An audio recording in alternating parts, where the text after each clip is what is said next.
Sarah Calloway stood stiff between her mother and her stepfather, her spine straight as music, a fence post that had learned not to bend. She had turned 21 that morning, and her mother had wasted no time calling it a shameful age for a woman with no husband.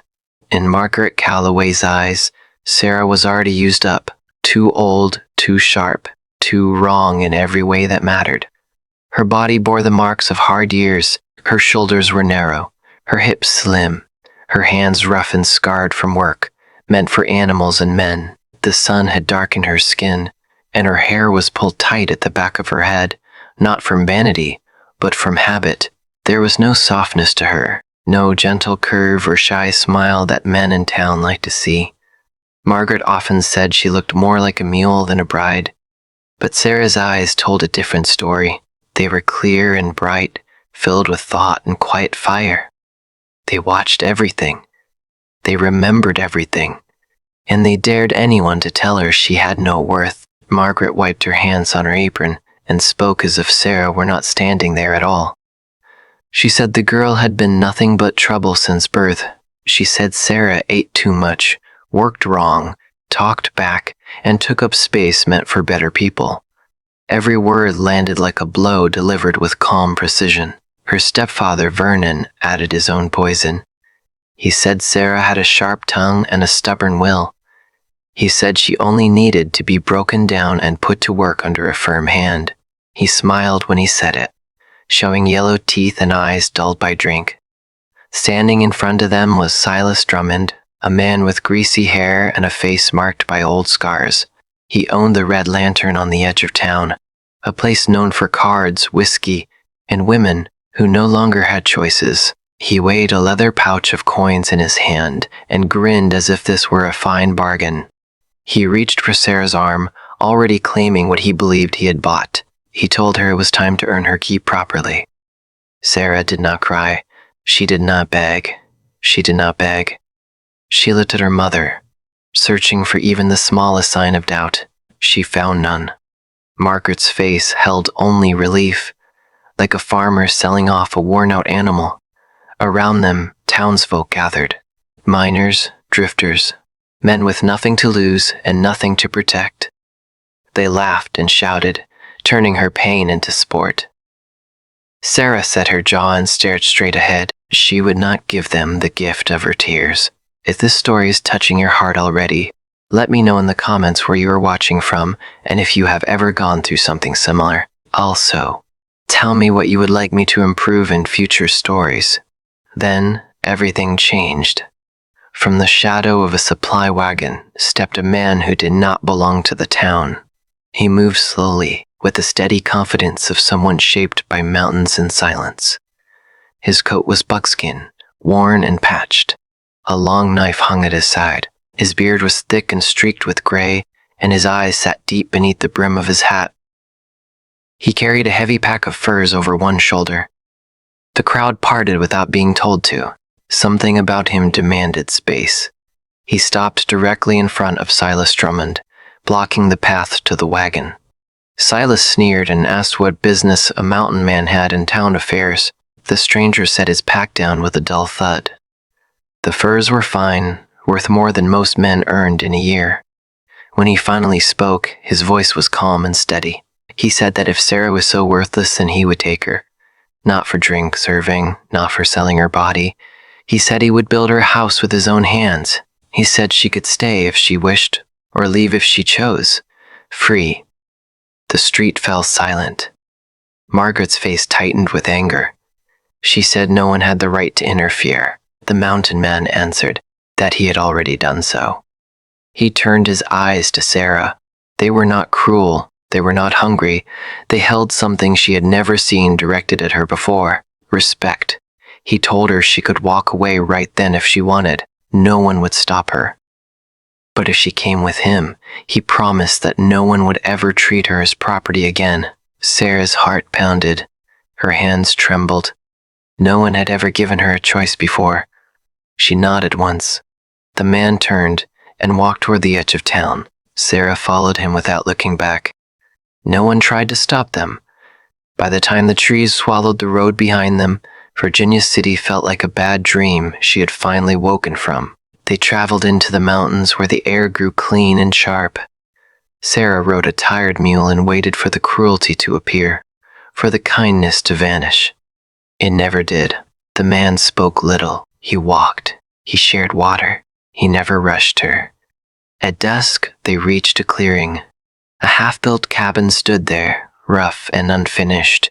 A fire pit waited, cold and dark. The man told her the truth. This was not comfort yet, but it could be. She could stay and help build, or he would take her back at dawn. No questions asked. She asked why. He said because the choice was hers. That night, wrapped in his spare coat, Sarah slept without fear for the first time in her life. She did not know it yet, but the mountains were already changing her fate. Morning came softly in the mountains. Pale light slipped through the pine branches and rested on the half-built cabin like a promise. Sarah woke slowly, confused by the quiet. No shouting, no slammed doors, no sharp voice telling her she was late or wrong. Only wind moving through trees and the distant call of a bird she did not know. She sat up, clutching the coat around her shoulders, half expecting the safety to vanish. It did not. The mountain man was already awake. He knelt near the fire pit, coaxing flames from cold ash with patient hands. He did not look at her right away. He did not rush her. He simply tended the fire like someone who understood that some things needed time. He handed her a tin cup filled with warm water boiled from the stream. She accepted it carefully, still waiting for the price that kindness always seemed to carry. None came. They ate in silence. Simple food, dried meat, beans. He made sure her portion was full before touching his own. It was a small thing, but it struck her harder than any grand gesture ever could. When they began work, she braced herself for shouting or correction. Instead, he showed her how to lift stones without straining her back. He showed her how to hold an axe, so the weight did the work instead of her arms. When she made mistakes, he did not sigh or mock her. He simply adjusted her hands and let her try again. Her muscles burned, blisters formed and broke. Still, something inside her eased. No one was watching to catch her failing. No one was waiting to punish her for learning slowly. Days passed. The cabin walls rose. Logs fit together tighter. Mud filled the cracks. At night they sat by the fire. He always slept outside under the lean-to, even when rain crept in and cold settled deep into the ground. He said she needed space. He said safety mattered more than his comfort. Those words settled into her bones. One evening, as the fire cracked and sparks rose into the dark, she finally asked about him, about the silence, about why he lived alone so far from town. He told her he had once built homes near a river far away. He had a wife who loved wild flowers and hymns, a daughter with her mother's smile. Fever took them both within days. After that, he said, the world grew too loud. The mountains were the only place quiet enough to breathe. Sarah listened, her chest tight with a pain that felt both familiar and new. Then she spoke slowly at first. She told him her mother had called her a mistake since childhood. She said she had once loved reading until the book was burned. She admitted she could barely remember her letters anymore. He listened without interruption. When she finished, he stood, found a smooth board, and wrote her name in charcoal. He showed her each letter like it mattered, like she mattered. She traced the letters with shaking fingers. When she finished, she pressed the board to her chest and cried silently into the dark. That night, the mountains felt less empty. Far away, Virginia City did not forget her, and trouble was already finding its way up the trail. Autumn settled over the mountains like a slow breath. The air turned sharp and clean. Aspen leaves burned gold and red along the slopes. Each morning, Sarah woke with sore muscles and a quiet sense of pride she had never known before. Her hands were rougher now, but stronger. Her body moved with purpose instead of fear. The cabin took shape day by day. Walls stood firm. The roof held against rain. Smoke rose steady from the stone chimney they built together. It was not grand, but it was real. It was theirs. Sarah planted wild flowers near the doorway, pressing seeds into the soil with care. Every small green shoot felt like proof that she was no longer wasting space in the world. She was making one. Gideon worked beside her in calm silence. He never rushed her, never corrected her with anger. At night, he still slept outside, even as the cold crept in. She began to understand that his restraint was not distance, it was respect. Then one great afternoon, the mountains went still. Sarah heard hoofbeats before she saw them. The sound rolled through the trees like a warning. Her stomach dropped. Fear rushed back into her body so fast it made her dizzy. 3 riders broke into the clearing. Her mother sat tall in the saddle, her face tight with anger and pride. Vernon slouched behind her, thin and sour. Beside them rode a man with a badge pinned to his coat, watching everything with flat eyes. Margaret dismounted and looked around with open disgust. She called the cabin a hole in the dirt. She said Sarah had finally found the level she belonged to. Gideon stepped down from the porch with his axe in hand. He did not raise it. He did not threaten. He simply placed himself between Sarah and the riders. He told them they were not welcome. Margaret said Sarah was her daughter and still belonged to her. She said blood gave her rights. Gideon answered that Sarah belonged to herself. No. Vernon spat into the dirt and said they had come to collect a debt. He said a rancher up north was offering cattle in a wagon for a wife. He said law and custom were on their side. Gideon did not move. He said if Sarah wanted to go, she could. He would never stop her, but they would ask her, not take her. Margaret laughed and called Sarah damaged and ungrateful. Inside the cabin, Sarah stood frozen. Her heart beat so hard it hurt. She could stay hidden. She could let Gideon handle it. He had already done so much for her. But something deep inside her, something that had been silent for 21 years, began to speak. She opened the door and stepped outside. Her hands were dirty from the garden. Her shoulders were back. Her chin was high. She looked at her mother and said she was not going. Margaret snapped that refusal was not allowed. Sarah said no again, louder this time. She said she was not for sale. Not now, not ever. Vernon stepped forward, his hand reaching out. Gideon shifted just enough for the axe to be seen clearly. It was not raised. It did not need to be. Sarah looked at her mother and told her the truth. She said she had never been raised with love. She said she had been tolerated until Prophet appeared. She said that was not family. That was ownership. The clearing fell silent. Other settlers had gathered at the edge of the trees. Witnesses. Margaret saw them and faltered. Her voice lost strength. She told Sarah she would die alone in the mountains. Sarah answered that if she did, it would be her choice. Margaret cursed and mounted her horse. The riders turned away and disappeared into the trees, leaving only wind and silence behind. Sarah stood shaking, but she did not fall. She had chosen. That night, snow dusted the peaks above them. Winter came early and hard. Hunting grew dangerous. One evening, Sarah heard the mule bray in terror. Gideon stumbled into the clearing, blood dark against the snow. A grizzly had caught him off guard. His wounds were deep. Sarah dragged him inside and took control. She cleaned the gashes. She boiled water. She fed the fire until her arms ached. Fever came and went. Night stretched long and brutal. She did not leave. She split wood until her hands bled. She broke ice at the stream. She read aloud the few words she knew, studying both of them. One night, as the storm howled outside, Gideon told her she was stronger than the mountain itself. The words broke something open inside her. When spring finally returned, Gideon healed. Green spread across the hills. Flowers bloomed by the door. Sarah realized she had crossed a line she could never return from. She was no longer someone waiting to be claimed. She was someone who stayed. Spring came rushing back into the mountains like a promise kept.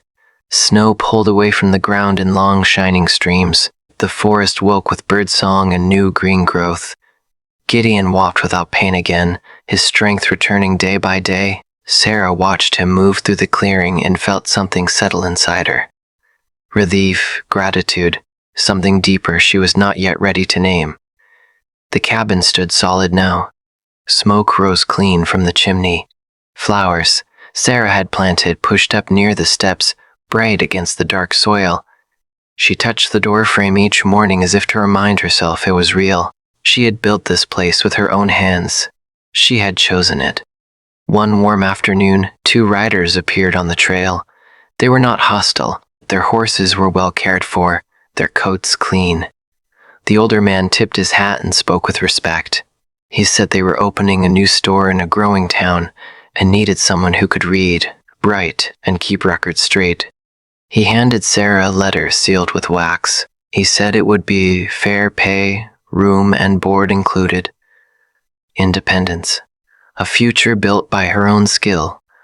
Sarah's chest tightened as she read the words slowly, sounding them out in her head. A real job. A chance to stand fully on her own.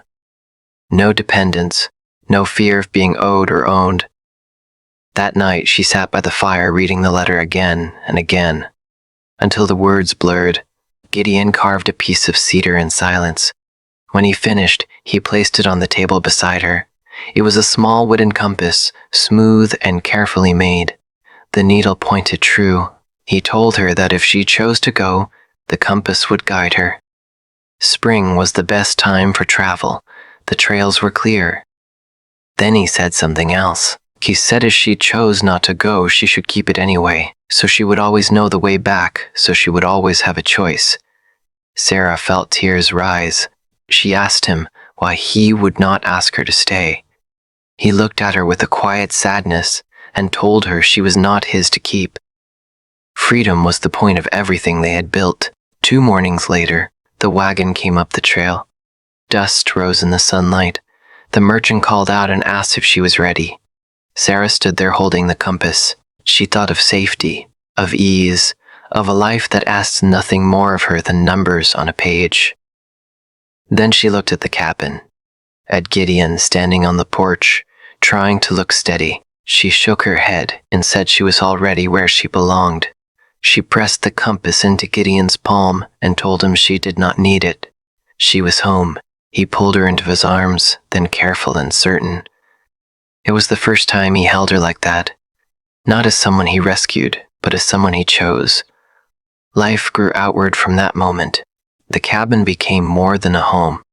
It became a place of learning. Gideon built a long table and benches. Sarah gathered slate and chalk. Children from the valley began to arrive, carrying eggs and flour as payment. Sarah taught them letters she once feared she had lost forever. She taught them gently, patiently. She watched their faces light up as words came alive. On a clear Sunday beneath a tall pine, neighbors gathered. Sarah wore a simple blue dress, wildflowers braided through her hair. Gideon stood beside her, clean shirt pressed, beard trimmed. They spoke vows shaped by truth, not ownership, not duty, choice. That summer, Sarah noticed her body changing. Her appetite grew fierce. Her belly rounded faster than expected. When the midwife came, she smiled wide and said Sarah carried 3 lives, triplets. Fear and wonder crashed together. Gideon knelt beside her and promised they would manage together. Hard months followed. Gideon built and prepared. He carried Sarah when she could not walk. He read to her. He spoke to the children growing inside her, as if they could already hear. When the time came, labor was long and brutal. Women from the valley came to help. Gideon never left her side. 3 cries filled the cabin before dawn. 2 boys and a girl, small, perfect, alive. Sarah wept as she held them. Gideon cried openly, holding his family like something sacred. The cabin that had once been silent now breathed with life. Sarah Calloway had been sold as useless. She became a mother of 3, and this was only the beginning. The cabin learned new sounds that first winter after the babies were born. Crying, soft coos, tiny breaths in the dark. The fire burned day and night, never allowed to die. Gideon moved through the room with quiet care, lifting one child while rocking another, his broad shoulders bent gently under a weight. He welcomed. Sarah's body healed slowly. Carrying 3 babies had changed her in ways that would never fully fade. Her back ache. Her strength returned in pieces. Some mornings she felt fragile as glass. Other mornings she felt unbreakable. She learned to accept both. They named the boys Samuel and Joseph. Strong names. Names that carried memory and hope. The girl they named Rose, breathing new life into a name Gideon once thought buried forever. When he said it aloud, his voice never shook again. The valley folk came often. Women brought food and blankets. Men repaired fences and hauled firewood. No one asked why. They simply showed up. Sarah watched strangers become family and felt something deep settle into place. As the babies grew, so did the cabin. Gideon built 3 cradles, each carved with care, a bear, an elk, a bird. He sang to them at night, his voice rough but steady. Old songs passed down through generations.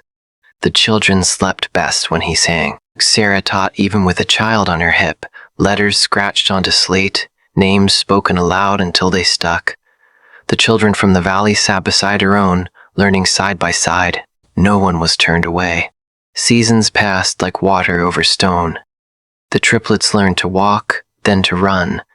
Samuel climbed everything he could reach. Joseph watched, first, thoughtful and careful. Rose refused to be left behind, stubborn and bright. The cabin grew rooms, a real kitchen, a schoolroom, a workshop. Chickens scratched beneath the porch. A garden spread green and full. Fruit trees took root and grew tall. Word traveled far. People said the woman once sold as worthless taught children better than any school in the territory. They said the mountain man built things that would outlast generations. They said the clearing in the mountains had become something rare, a place where people were seen. Years layered themselves gently. The children grew tall. Samuel became a carpenter like his father. Joseph learned every trail and stream. Rose followed her mother's path, opening a school of her own. On quiet evenings, Sarah and Gideon sat on the porch, watching the sun slide behind the peaks. They held hands. They did not need words. Sarah once asked if he ever regretted giving her a choice. Gideon told her that choice had saved them both. She smiled and rested her head on his shoulder, surrounded by a life built from freedom, patience, and love that asked nothing but truth. Time moved the way it always does in the mountains, quietly, steadily, one season folding into the next without asking permission. Sarah's hair turned silver strand by strand. Gideon's back curved slightly with age, though his hands remained strong and sure. The cabin stood weathered but firm, its logs darkened by years of snow, sun, and smoke. It had been built with patience, and patience had kept it standing. The triplets grew into adults, shaped by the land that raised them. Samuel worked wood with the same calm focus as his father, building homes that carried warmth in every beam. Joseph knew the mountains like a second skin, guiding travelers safely through passes that once terrified grown men. Rose carried her mother's gift forward, teaching children across the valleys, her voice steady and kind. The school Sarah began never closed. Even when her steps slowed, her words never did. Children still gathered at long tables, their hands dusty with chalk, their faces bright with discovery. She taught them that learning was not power over others, but power within themselves. On cool evenings, when the air smelled of pine and the sky burned orange at sunset, Sarah and Gideon sat side by side on the porch they had built together. They watched birds settle into trees. They listened to the mountain breathe. Once Gideon asked her if she ever thought about the life she might have lived if she had taken the job in town. Sarah looked at the cabin, at the land, at the path her children had walked into the world. She told him she had never been tempted by easier ground. She said the mountains had given her something no town ever could. A voice, a place to stand, a life chosen, not assigned. Gideon squeezed her hand and told her she had done the same for him. He said she had taught him how to build again, how to speak again, how to live again. Years later, when Sarah's hands grew stiff and her voice softened with age, she sat in the same rocking chair Gideon had built when she carried their children. Grandchildren climbed onto her lap. Great-grandchildren listened with wide eyes. She told them about the day she was sold, about the mountain man who offered her a choice, about the cabin that began as shelter and became a sanctuary. She told them never to let the world decide their worth. She said worth was built choice by choice, day by day. When Sarah passed, the mountain held her gently. Gideon followed not long after. They were buried beneath the tallest pine on the ridge, where the wind sang through branches like a quiet blessing. The cabin still stands. People say you can feel something there, a steadiness, a warmth, proof that love rooted in respect can outlast cruelty, proof that one choice can change everything. Sarah Calloway was once called useless. She became a mother of triplets, a teacher of hundreds, a woman who mattered, and the mountains remember her name. If this story moved you, please hit the like button and subscribe for more emotional love and breakup stories that will touch your soul.